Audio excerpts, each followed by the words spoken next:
হাই হাবিবা পাকঘৰলৈ আপোনালোক সকলোকে স্বাগতম জনাইছোঁ। আজি বনাম বগৰীৰ জ্বলা মিঠা আচাৰ। যিসকলে বগৰীৰ জ্বলা আচাৰটো বেয়া পায় তেওঁলোকৰ কাৰণে এই আচাৰটো একেবাৰে বেষ্ট।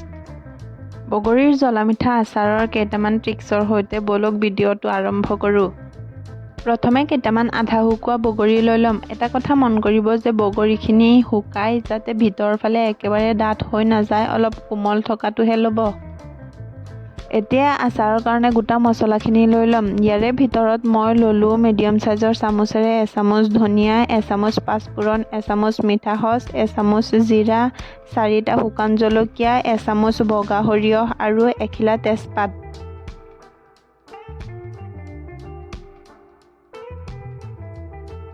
এতিয়া গেছটো অন কৰি এটা পেন বহুৱাই ল'ম আৰু পেনটো গৰম হ'ব দিম। এতিয়া পেনটো গৰম হ'লে তাতে দি দিম আগতে ৰাখি থোৱা গোটা মছলাখিনি।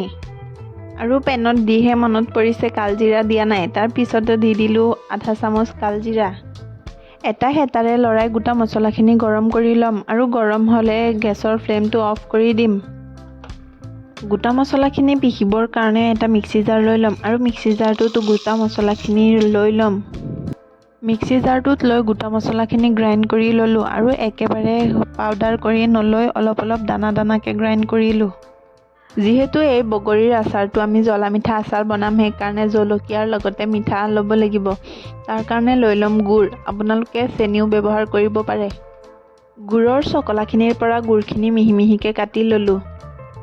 এতিয়া আকৌ গেছটো অন কৰি পেনটো গৰম কৰি ল'ম আৰু গৰম হ'লে তাতে দি দিম সৰিয়হৰ তেল। বগৰী হিচাপেহে তেলটো ল'ব। মই ইয়াতে লৈ লৈছিলোঁ প্ৰায় 1 কাপ সৰিয়হৰ তেল।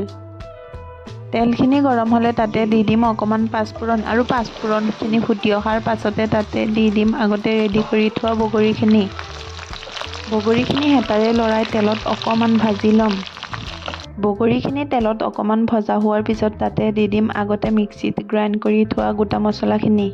এতিয়া এই মছলাখিনিৰ সৈতে বগৰীখিনি আৰু অলপ ভাজি ল'ম।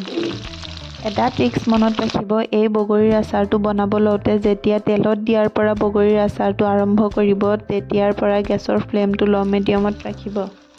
মছলাখিনিৰ লগত বগৰীখিনি হেতাৰে অলপ লৰাই ভাজি তাতে দি দিম আগতে ৰেডি কৰি থোৱা গুড়খিনি।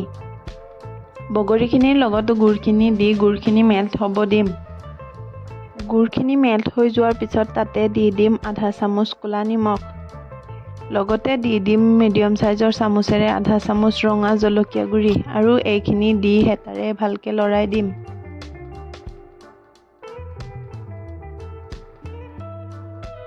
এতিয়া সোৱাদ অনুসৰি অকণমান বগা নিমখ দি দিম আৰু দি হেতাৰে আকৌ ভালকৈ লৰাই দিম। আচাৰত ভিনেগাৰ আৰু সৰিয়হখিনি দিওঁতে এটা কথা মন কৰিব যে ভিনেগাৰখিনিত সৰিয়হখিনি এদিনৰ কাৰণে তিয়াই থ'ব। ভিনেগাৰত ভিজাই থোৱা সৰিয়হখিনি এটা মিক্সি জাৰত লৈ ল'ম আৰু গ্ৰাইণ্ড কৰি ল'ম। সৰিয়হৰ পৰিমাণখিনি মই অকণমান বেছিকৈ লৈছিলোঁ, নহ'লে মিক্সি জাৰত গ্ৰাইণ্ড নহয়। গ্ৰাইণ্ড কৰি থোৱা সৰিয়হ আৰু ভিনেগাৰৰ পৰা মই মিডিয়াম চাইজৰ চামুচেৰে 3 চামুচ সৰিয়হ আৰু ভিনেগাৰ আচাৰত দি দিম। গেছৰ ফ্লেমটো ল' মিডিয়ামত ৰাখি হেতাৰে এই আচাৰখিনিক অলপ সময়ৰ কাৰণে লৰাই দিম আৰু যেতিয়া গুড় আৰু বগৰীৰ কালাৰখিনি চেঞ্জ হৈ আহিব তেতিয়াই গেছৰ ফ্লেমটো অফ কৰি দিম। আমাৰ বগৰীৰ জ্বলা মিঠা আচাৰ ৰেডি।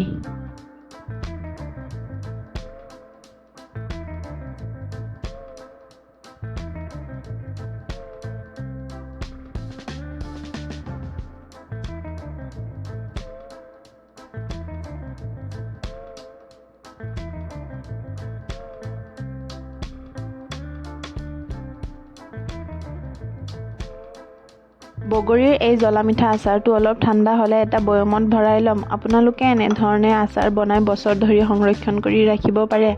যদি ভিডিঅ'টো আপোনালোকৰ ভাল লাগে তেতিয়া লাইক, শ্বেয়াৰ এণ্ড ছাবস্ক্ৰাইব কৰিবলৈ নাপাহৰিব। কাষত থকা বেল আইকনটো প্ৰেছ কৰি দিব আৰু কমেণ্ট বক্সত জনাব কেনে পালে।